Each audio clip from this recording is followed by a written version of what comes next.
এসো এসো সবাই মিলে লাল সবুজের পতাকা তুলে, এসো এসো সবাই মিলে লাল সবুজের পতাকা তুলে। 16 ডিসেম্বর এসেছে আজ, বাংলাদেশের নতুন সাজ।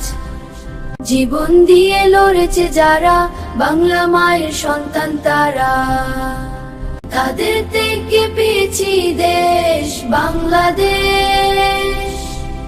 রক্তে লেখা বিজয়ের কথা, গর্বে হেসে হৃদয় জেথা। এই পতাকা উঁচু রাখি, সবাই মিলে সঠিক থাকি। বাংলাদেশ বাংলাদেশ আমার প্রিয় বাংলাদেশ। মনপুর পশ্চিম সরকারি প্রাথমিক বিদ্যালয় থেকে বিজয় দিবসের শুভেচ্ছা।